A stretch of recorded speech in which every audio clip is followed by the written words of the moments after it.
The moving van sat idled by the curb, its rear door gaping open like a hungry maw. I stared in disbelief as the last remnants of my life were carted out of the house I had called home for 30 years. "What is going on here?" I demanded, hands trembling as I gripped the strap of my purse. Elliot turned towards me, his expression one of feigned surprise. The smug grin tugging at the corners of his mouth said it all. He knew exactly what he was doing. "Harper, you're back early," he said coolly, stuffing his hands into the pockets of his chinos. I bristled at his casual tone. "Don't Harper me. What have you done?" Before he could respond, a lilting voice cut through the tension. "There you are, Elliot, darling." A statuesque blonde in a ridiculously short sundress slinked up beside him, looping her arm through his. My stomach twisted into a knot as her identity became clear. Marla, Elliot's mistress from the office, the one he had sworn was ancient history. I should have known better than to trust his lies. You sold our home?" I choked out the words, praying this was some cruel joke. "After everything we've been through together?" Elliot opened his mouth, but I barreled on, anger and hurt swelling within me. "The sacrifices I made when your business failed, caring for your awful mother when she fell ill, pouring my life into this house, into our marriage." I was nearly shouting now, hot tears streaking my cheeks. Marla wrapped her arms around Elliot in a sickening display of possession. "Don't get hysterical, Harper. It's just business."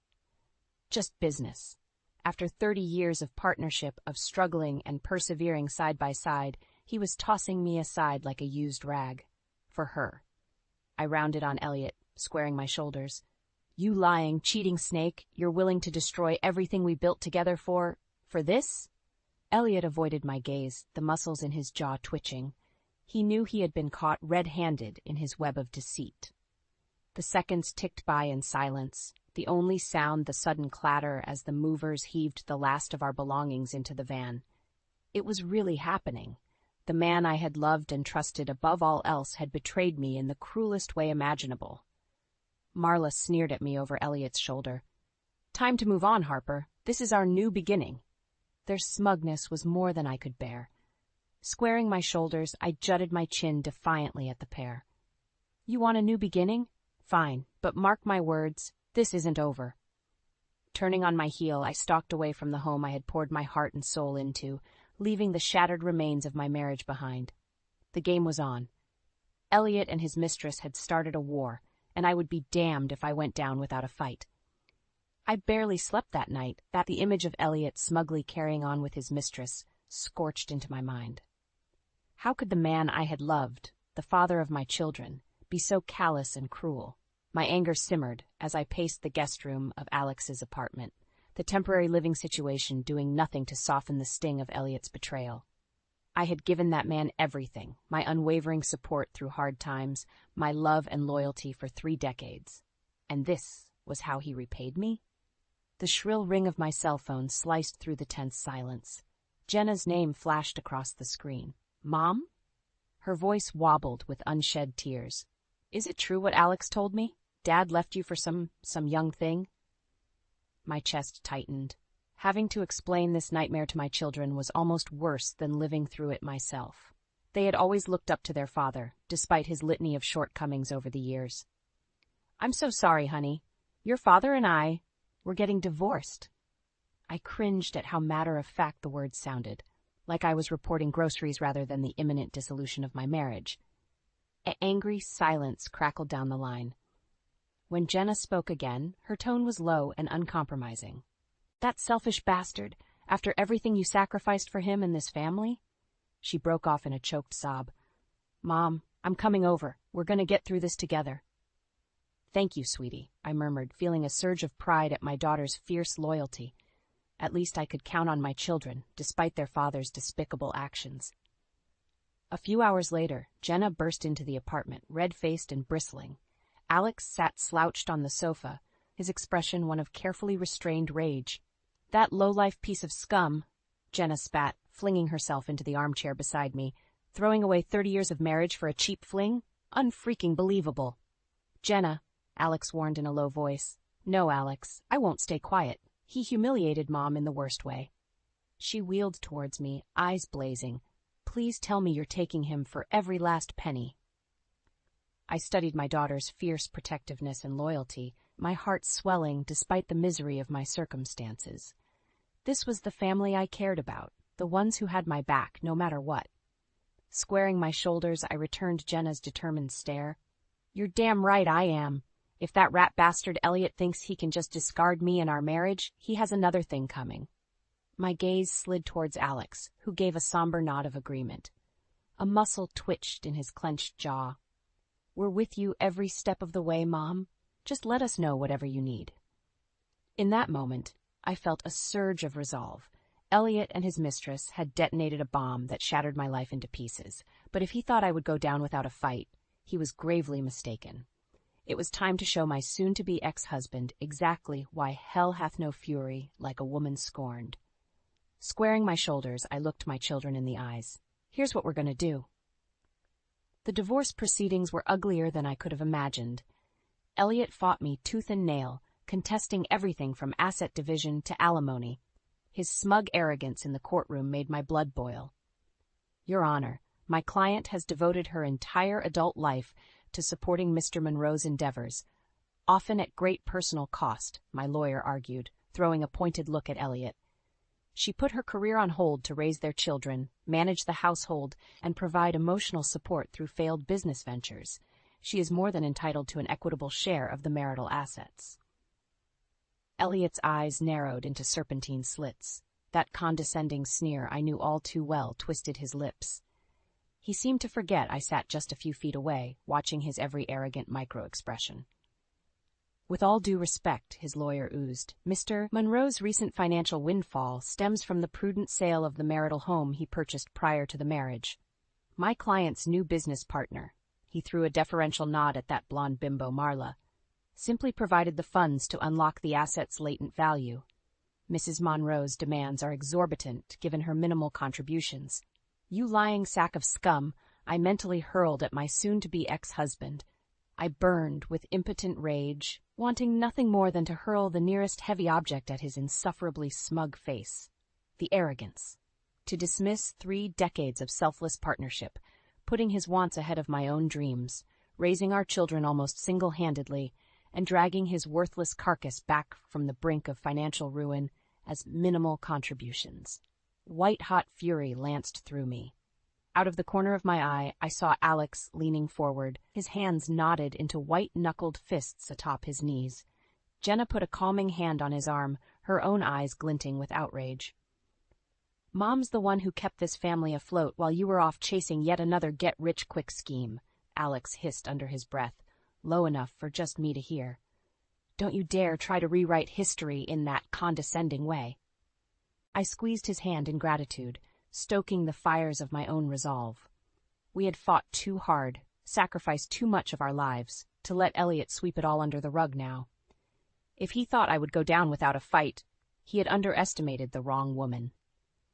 The following days and weeks were consumed by a whirlwind of paperwork and legal appointments. With Alex and Jenna's assistance, I pored over financial statements, compiled records, and documented everything. No stone was left unturned.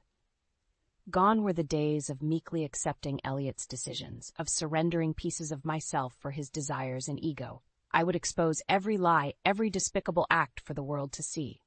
Elliot Monroe was about to learn a brutal lesson. You didn't get to spend 30 years leeching off a spouse's sacrifices and loyalty, discarding them like a used rag for your own selfish gratification, without suffering immense consequences. Not on my watch. It was a new day. Armed with evidence and sheer determination, I was finally taking control of my destiny. Elliot's reckoning was coming, and nothing would stand in my way. The Westbrook Charity Gala was usually the highlight of my social calendar, a chance to dress up, rub elbows with the town's elite, and raise money for good causes. This year, my motivations were decidedly different. From the moment I arrived, eyes followed me like hawks, whispers rippling through the crowd. Word of Elliot's scandalous betrayal had spread like wildfire thanks to the divorce proceedings. My cheeks burned, but I lifted my chin defiantly, gliding across the marble floor with practiced grace. Out of the corner of my eye, I spotted them. Elliot looking disarmingly handsome in his tuxedo, with that blonde bimbo Marla draped over his arm like a damn trophy. She stuck out like a sore thumb in that garish red dress that clung inappropriately to every curve. My fists clenched involuntarily at my sides. How dare they show their faces here after demolishing everything we'd built? The sheer arrogance of it made my blood boil. Elliot caught my withering stare and quickly averted his eyes, suddenly finding the crystal chandelier overhead fascinating. Good, let the craven weasel squirm under my gaze for once. Marla, however, sneered back at me, her scarlet lips curving into a mocking smile as she ran her ringed fingers along Elliot's arm in a possessive display. My jaw clenched hard enough to crack teeth. The MC's voice abruptly boomed from the speakers, beckoning everyone to their seats for the program's commencement. I took a fortifying breath, smoothing my hands over my evening gown. It was now or never. Abandoning my usual table, I weaved through the clusters of impeccably dressed guests until I stood front and center on the stage, microphone in hand. "Good evening, everyone," I began in a tone of forced civility. "As you all may know, I'm going through a difficult transition in my personal life currently." Elliot went rigid in his seat, realization dawning across his features. Marla's eyes narrowed to serpentine slits, her over-glossed lips parting in outrage. My voice carried flawlessly to every corner of the vaulted ballroom. My husband of 30 years has chosen to abandoning our marriage vows, our family, and everything we built together in pursuit of. I threw Marla a pointed look, more self-indulgent desires. A shocked murmur rippled through the crowd like a Mexican wave. Elliot's ruddy face colored even further under the spotlight's glare. While I'm sure he and his new associate are quite proud of their clandestine dalliances, I wouldn't feel right letting such a prominent member of our community get away with such appalling deceptions. Marla shot to her feet, perfectly plucked eyebrows slanted furiously over her pale blue eyes. "How dare you drag us through the mud this way?" she shouted, planting her hands on her canted hips. "This is low, even for you." A vindicated smirk tugged at my lips. "Low?" I echoed over the crowd's stunned gasps. "Low is cheating on your wife of 3 decades and abandoning your family for a cheap fling. Low is lying, gaslighting, and manipulating those closest to you for your own selfish appetites." I leveled my gaze at Marla and the pinched, crimson-faced Elliot behind her. "No, revealing the unvarnished truth about your contemptible actions. That is justice. Maybe next time you'll both think twice before carelessly destroying human lives in pursuit of your transient desires." Turning on my heel, I surrendered the stage to thunderous applause and whistles, watching in satisfaction as Elliot buried his flaming face in his hands. The gloves were off. In front of the entire town, I had drawn the battle lines. Let the war begin. The gavel struck the wooden sound block with a decisive thump, echoing through the courtroom. My hands trembled as Judge Reynolds cleared his throat, shuffling through the stack of documents on his bench. In the matter of the divorce proceedings between Harper Monroe and Elliot Monroe, his voice carried the weight of finality. Elliot sat ramrod straight beside his lawyer, his expression unreadable. I forced myself to meet his gaze, letting none of the turbulent mix of anger, grief, and vindication roiling inside me show. After months of vicious legal battles, falsified financial records, and levels of deception I'd never imagined possible from the man I once loved, it all came down to this moment. My grip tightened around the armrests until my knuckles shone bone white. Having reviewed all evidence and testimony, I thereby order Mr. Monroe to pay Mrs. Monroe a lump sum of $4 million. The judge's ruling sliced through the thick tension like a hot knife. In addition, Mrs. Monroe shall receive 60% of the liquid assets and investment portfolios accumulated during the marriage.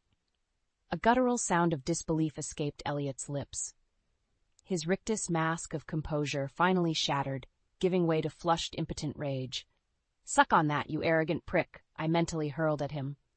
Furthermore, Judge Reynolds spoke over Elliot's sputtering, "Mrs. Monroe is awarded full ownership of the Monroe residence on Summit Hill Road, free and clear of all liens or encumbrances." My heart stuttered in my chest as the enormity hit me. He was giving me back the home Elliot had so gleefully sold out from under me.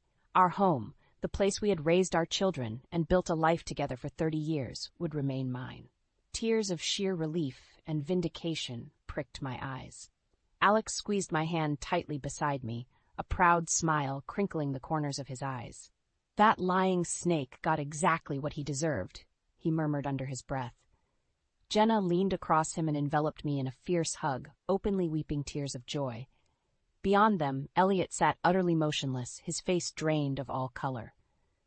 The full weight of his actions had finally caught up with him. As I strode triumphantly from the courtroom to raucous cheers and applause from my friends and supporters, I was vividly reminded of the scorpion and frog fable. Elliot had thoughtlessly stung me, his faithful partner who carried him across the tumultuous waters of life, and now he would drown in the consequences of his treachery. But I intended to do more than simply survive his betrayal. With this ruling, I had been afforded a new lease on life, a chance to heal, to rebuild, and to pursue all the hopes and dreams I had put on hold for that ungrateful bastard. And I would be damned if I didn't take this second chance and run with it full throttle.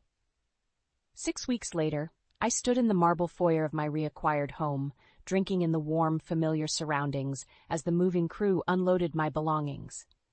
The mover grunts and thuds providing a stark counterpoint to the eerie silence and memories that hung thick in the air.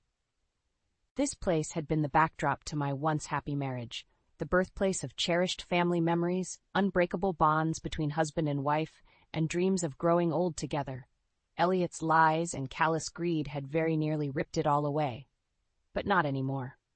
Tilting my chin up, I surveyed the cavernous front room, envisioning the fresh start taking shape before me. This house, this life, belonged solely to me and my children now. The shackles of deception and manipulation were finally severed. It was time to reclaim my dignity, my identity, and take that first defiant step into my bold new chapter. Just when I thought I was finally free of Elliot's treachery, the other shoe dropped with a sickening thud. "You're doing what?" I sputtered, gaping at Jenna over the breakfast bar. She slid a sleek brochure across the granite countertop toward me with a grim look. "Dad and Marla are opening up some sort of luxury bed and breakfast." My stomach twisted into a queasy knot as I scanned the high-gloss photos advertising their premier inn and chateau in a pristine mountain setting. I could only imagine how much of my divorce settlement went into funding this mockery. "That arrogant son of a bitch," I hissed under my breath. "The place opens in 3 months," Jenna continued, fire blazing behind her eyes. "Using the cash he swindled from selling our home, no less." Bitter bile burned the back of my throat. Of course that weasel Elliot wouldn't be content until he'd twisted the knife one last time, flaunting his ill-gotten trophy acquisition in a lavish new business venture. It was the ultimate insult. In that fateful moment, something inside me hardened like carbon under immense pressure. Elliot had made his move, ramming home just how little our marriage and my sacrifices had ever meant. The gloves were officially off. "You know what?" I said, looking up at Jenna with a steely determination. "Two can play at this game." Over the next couple weeks, I quietly put my business skills to work. Between the millions from my divorce settlement, unbridled passion, and an unquenchable drive to crush Elliot once and for all, those old familiar thrills of strategizing and building something from the ground up reignited hot in my veins. Before long, the pieces fell into place with impeccable precision, the perfect location secured, permits and licenses filed, and employees hired. Elliot's smug comeuppance had become my singular obsession. Of course, I kept the entire operation strictly under wraps, waiting for the perfect opportunity to skin the cat. That chance arose when Alex called me with a frantic update. "Mom, you'll never guess what. They invited us to some big launch party for their stupid inn. Elliot and his mistress, foolishly dangling their bait." I could taste the sweet promise of revenge on my tongue. "Did they now?" I purred into the phone. My son's confusion was palpable. 2 weeks later, Elliot and I stood amidst the opulent trappings of his Monroe Inn and Resort launch gala. With a bored flick of the champagne flute, I signaled Alex to join us by the towering picture windows. Elliot's serpentine gaze immediately narrowed with displeasure, so predictable. "I must congratulate you both on this quaint establishment," I began. My tone dripped with sugary condescension. Marla bristled, straightening the tight bodice of her obscene cocktail dress. "Why, Harper, how big of you to join our celebration." Elliot merely stared at me, dumbfounded. Although, I can't help feeling it's missing. Something. I paused dramatically, watching fresh color bloom across his cheeks. Some competition, if you will, to keep you on your toes. Competition? His voice finally barked out a brusque response. What the devil are you talking about? With a serene smile, I looped my arm through Alex's elbow. Why don't I show you both instead? We swept through the ballroom, Elliot and his trampy mistress gawking like hooked fish at our heels. A bank of French doors waited at the opposite end, where the remainder of my crew hovered in anticipation. Elliot, Marla, welcome to the grand opening of the Chateau Sophia.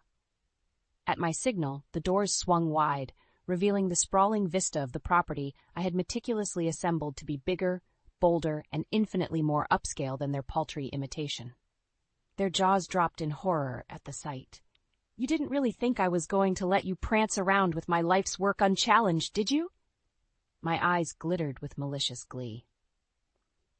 As my new employees swarmed the terrace behind me, a messenger arrived with urgent news for Elliot.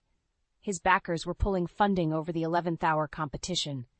The arrogant blowhard gaped at me, the color rapidly draining from his blustered features. I offered a mocking toast of my champagne glass. To new beginnings, darling. Welcome to the hospitality wars. The opening months of the Chateau Sophia could hardly have gone better. Our elegant, rustic chic accommodations and curated experiences were an immediate hit, drawing rave reviews and becoming the area's hottest destination. In stark contrast, Elliot's half-baked Monroe Inn and Resort limped along in obscurity. Their online listings were littered with scathing critiques, shabby decor, subpar amenities, and painfully amateurish service chief among the complaints. Seeing that arrogant blowhard receive his long-overdue comeuppance was more satisfying than I could have possibly imagined. Each scathing review, every vacant room, and negative press mention further cemented his colossal failures as both a businessman and human being. Every few weeks, I would gather my team for an all-hands meeting to align our strategy.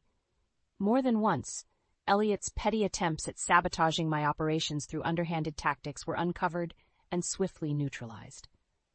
The bastard tried bribing the Campbell family to leave us a scathing review, Renee, my operations lead, told me one afternoon. A contemptuous sneer twisted her lips, as if a wealthy clan like that would ever sully their reputation for a few measly bucks. I waved a dismissive hand, hiding my vindicated smirk behind a sip of coffee. That's just how low Elliot will stoop. He's flailing desperately to stay afloat, but it won't be enough.